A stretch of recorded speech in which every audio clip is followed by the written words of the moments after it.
오늘 사무엘하 3장 1절 말씀에 이런 말씀이 있습니다. 사울의 집과 다윗의 집 사이에 전쟁이 오래매 다윗은 점점 강하여 가고 사울의 집은 점점 약하여 가니라. 기골이 장대하고 외모가 준수하고 겸손해서 인기가 참 많았던 이 사울이었습니다.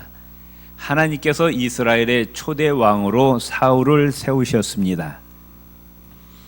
그런데 그 사울 왕의 집이 점점 쇠약해져 갔고, 반대로 이새의 막내 아들이었던 다윗, 들판에서 양치던 목동이었던 이 다윗의 집이 점점 강성해 갔다, 이렇게 말씀하고 있습니다. 왜 사울의 집은 점점 쇠약해져 가고 다윗의 집은 점점 흥황해 갔느냐? 성경을 읽어보면은 그 마음, 심령의 밭이 중요한 것 같습니다. 마음이 넓어야 됩니다. 옹졸한 마음, 좁은 마음이 아니라 바다처럼 넓은 마음을 가지시기를 바랍니다.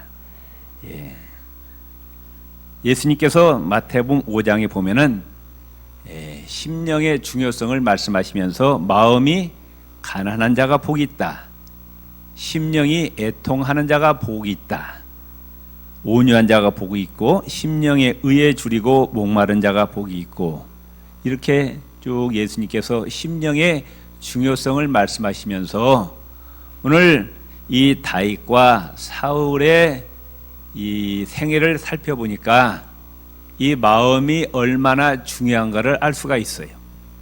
하나님께 복받을 마음의 그릇을 준비를 해야 된다, 그 말씀이에요. 사울과 다윗 비교해 보니까 이 사울은 외모가 준수했습니다. 체격도 좋았습니다. 그런데 마음이 옹졸했어요. 그리고 마음이 옹졸하니까 복수심이 강합니다. 그리고 마음이 교만했어요. 그런데 이 다윗은 마음이 넓었습니다. 마음이 넓으니까 악을 악으로 갚지 않고 악을 선으로 갚습니다. 심판을 하나님께 맡깁니다. 겸손한 마음을 가졌습니다. 이와 같이 넓은 마음, 원수까지도 용서하는 마음, 겸손한 마음, 이게 누구의 마음이냐? 예수님의 마음입니다. 아멘. 우리 옆에 분 인사합시다. 예수님의 마음을 가집시다. 예수님의 마음을 가져야 됩니다. 마음이 좁은 사람은 나보다 잘난 사람, 나보다 똑똑하고 인기가 많은 사람, 나보다도 돈이 많은 사람, 이런 사람을 용납할 수가 없어요. 시기와 질투심 때문에 견딜 수가 없습니다. 그러나 우리는 어떤 사람이라도 포용할 수 있는 넓은 마음을 가지시기를 바랍니다. 이 사울의 마음은 옹졸해가지고 체격은 좋았는데 시기와 질투심으로 가득 찬 거예요. 그런데 이 다윗은 악을 악으로 갚지 않고 선으로 악을 이깁니다. 심판을 하나님께 맡깁니다. 소년 다윗이 그 블레셋 장수 골리앗을 때려 눕힙니다. 목을 베어서 가지고 왔습니다. 그때 이스라엘의 여인들이 춤을 추면서 노래하기를 사울의 죽인 자는 천천히요 다윗은 만만이로다, 이렇게 노래 부르는 거예요. 마음이 옹졸한 이 사울은 그 노래를 듣고 견딜 수가 없습니다.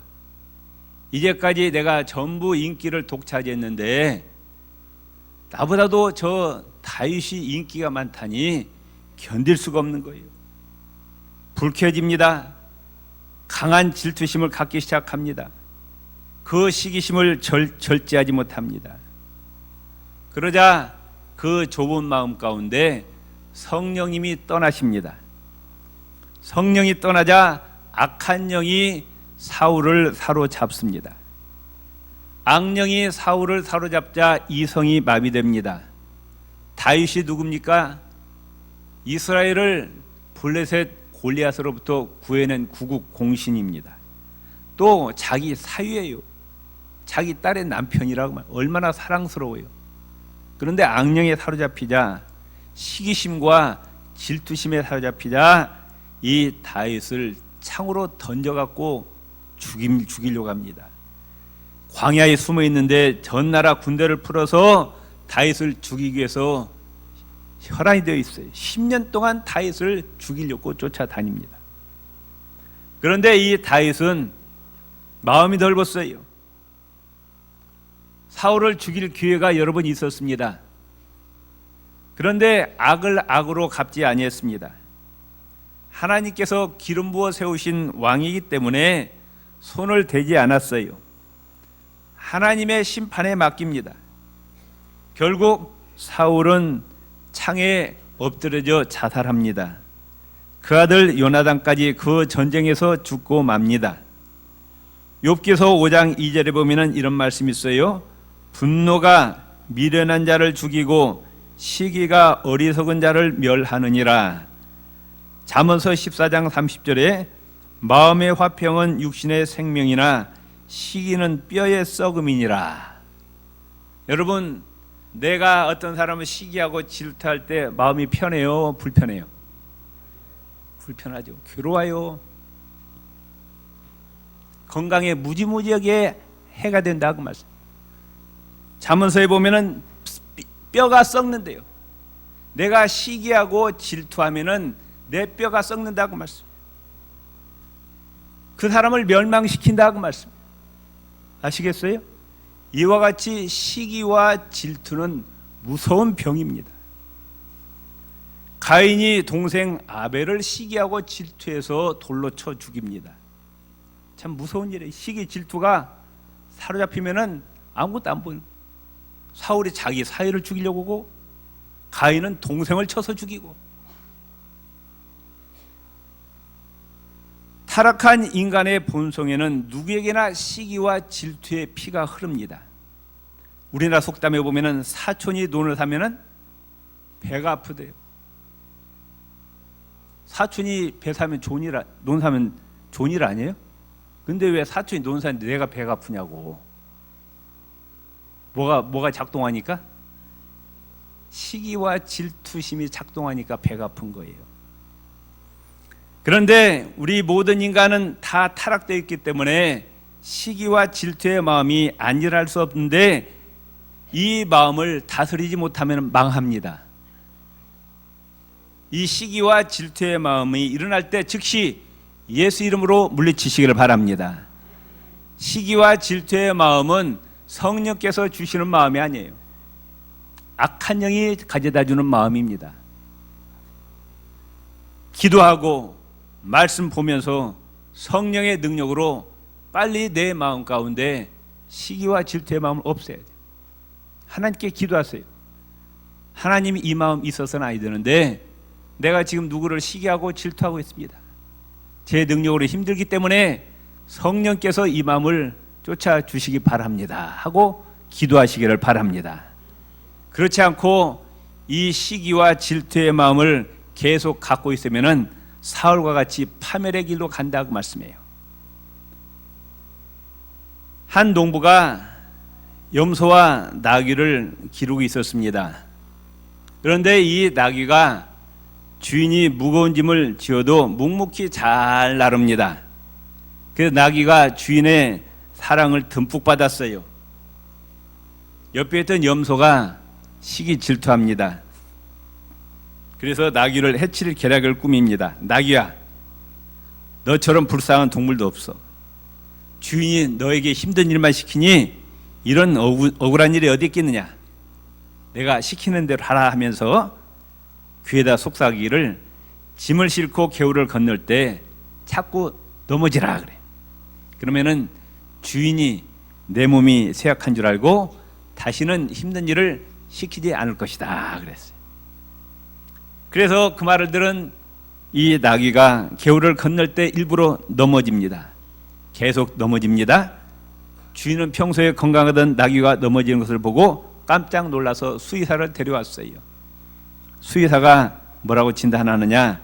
나귀의 기력이 약해졌으니까 염소의 간을 먹으면 금방 낫는다. 졸지에 이 염소가 죽임을 당했어요. 미얀마 전설에 이런 이야기가 있다고 합니다. 어떤 세탁소가 있는데 그 세탁소가 너무 잘 되는 거예요.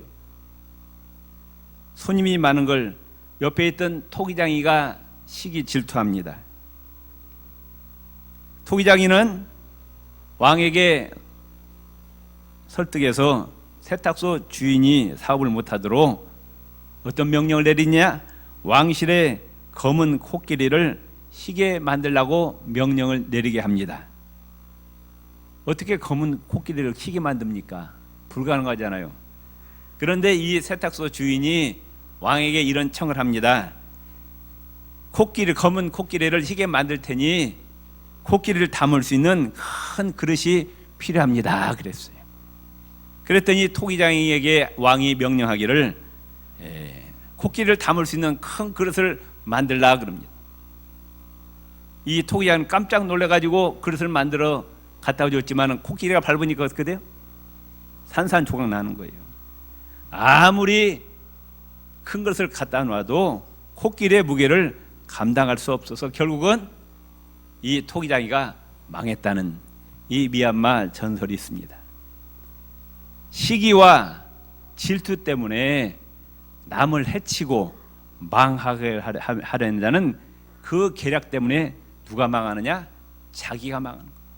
성경에도 보면은 에스더서에 이 하만이 모르드게를 미워해가지고 이 모르드게를 죽이려고 장대를 매달았어요. 그런데 상황은 역전되어서 자기가 준비해놨던 그 장대에 누가 매달려 죽었느냐? 하만이 매달려 죽습니다.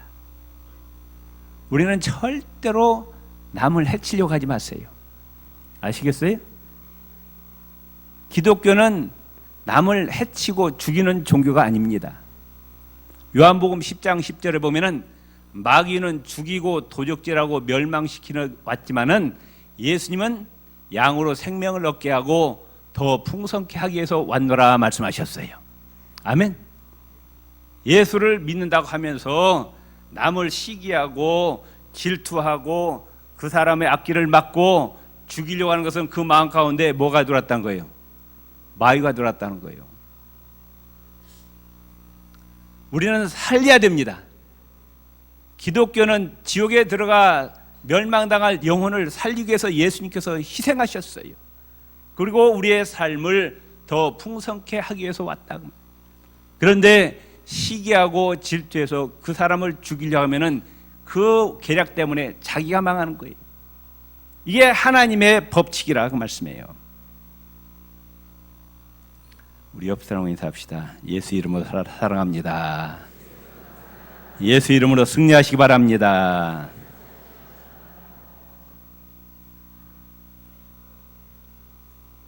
물론 사울의 잘못이 있지만은 그 노래를 불렀던 여인들의 잘못도 큽니다.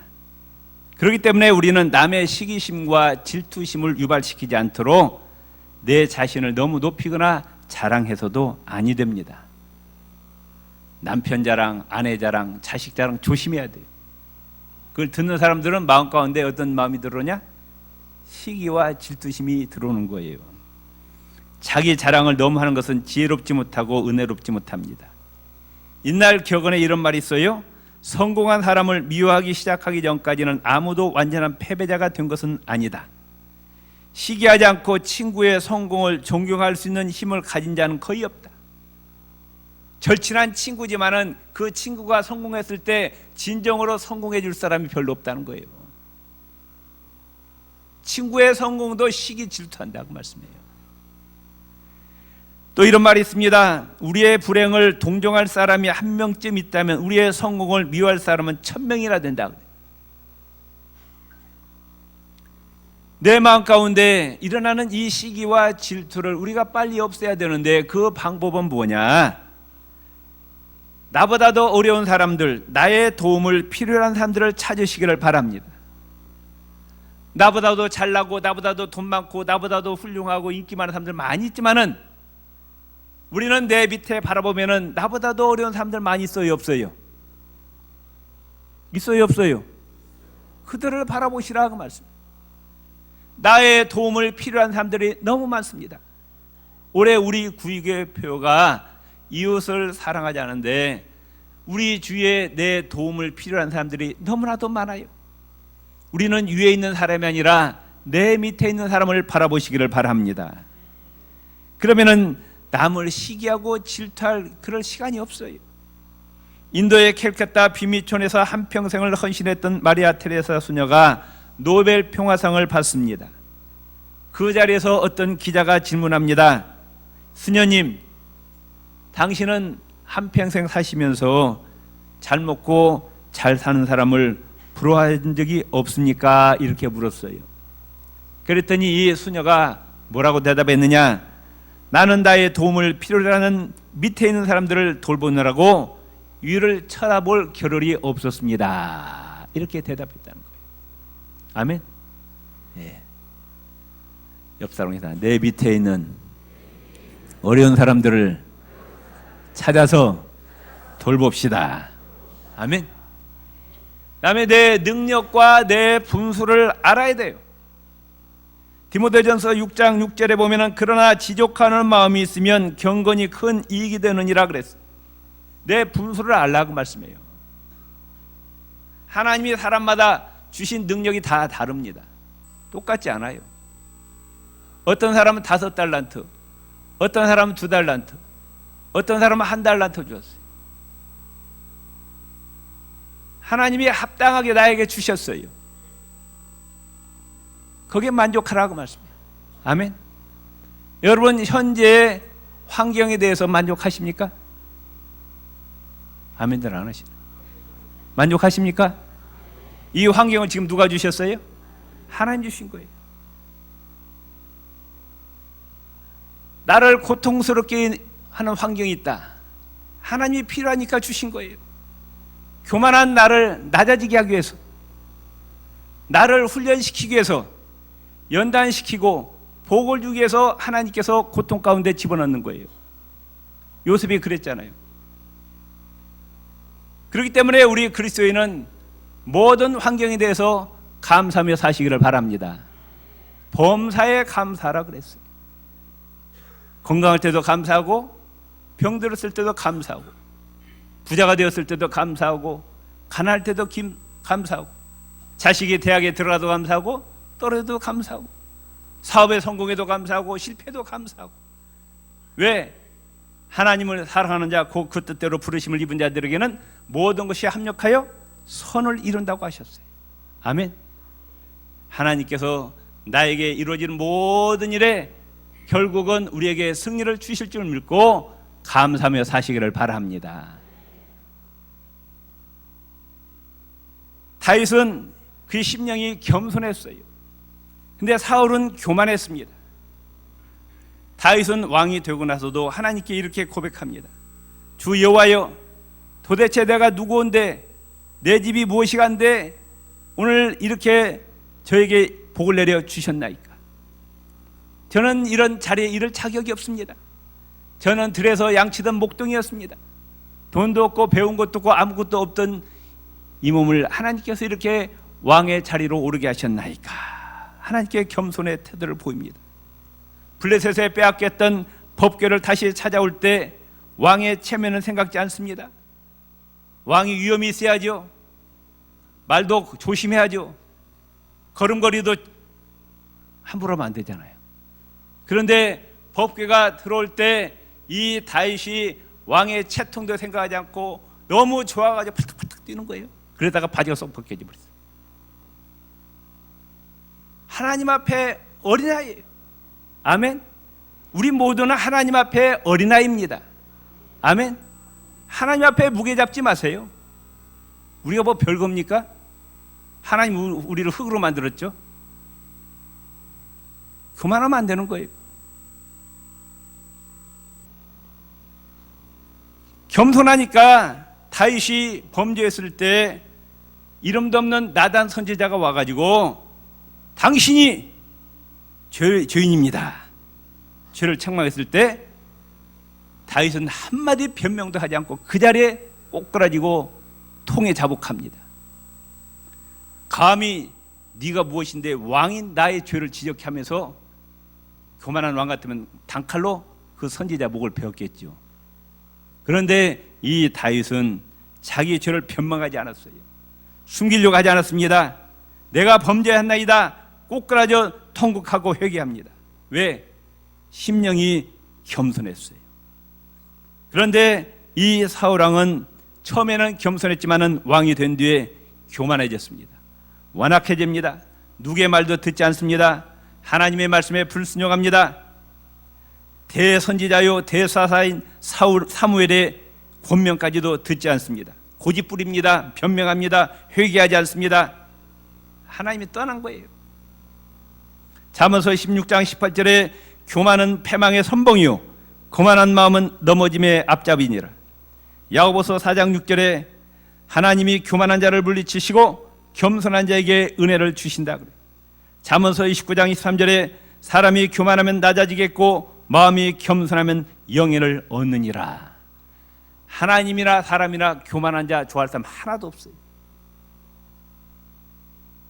우리는 하나님 앞에 사람 앞에 겸손하시기를 바랍니다. 첫째도 겸손이요, 둘째도 겸손이요, 셋째도 겸손입니다. 또 다윗은 그의 심령이 넓었어요. 태평양처럼 넓었어요. 모든 사람을 다 용서합니다. 모든 사람 다 포용합니다. 사울은 마음이 옹졸했어요. 복수심으로 가득 찹니다. 악을 악으로 갚습니다. 다윗은 압살롬이 반역했을 때 다 용서했어요. 시므이가 다윗이 도망 다닐 때 돌을 던지며 저주할 때도 용서해주고 승리하고 돌아올 때도 용서해줍니다. 엔게디 굴 속에 있을 때, 황무지에 있을 때 사울을 죽일 수 있었지만은 용서하고 복수하지 않았습니다. 그런데 이 사울은 마음이 옹졸했어요. 좋았어요. 사람을 파리 목숨처럼 죽입니다. 심지어 다윗을 숨겨주었다고 하나님의 종 제사장 85명을 한꺼번에 몰살시킵니다. 다른 사람이 아니라 하나님이 세우신 제사장 85명을 그 자리에서 다 죽여버린 거예요. 자기 사위 다윗을 숨겨줬다고. 심지어 아들까지도 다윗 편에 들었다고 칼로 쳐서 죽이려고 합니다.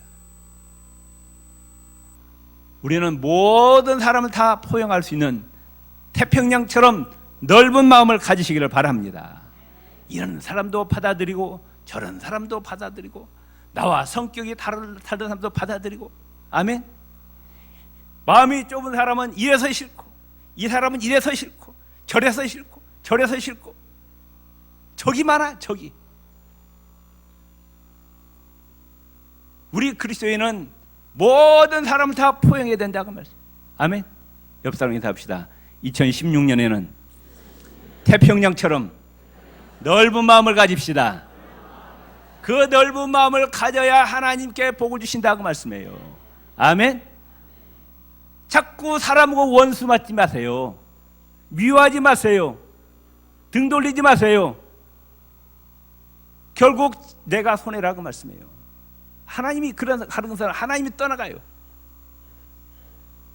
예수님은 자기를 십자가에 못 박아 죽이는 저 원수들까지 용서해달라고 기도합니다. 스데반은 돌로 쳐 죽이는 그들을 향해서 아버지여 저들의 죄를 돌리지 마옵소서 용서합니다. 아멘.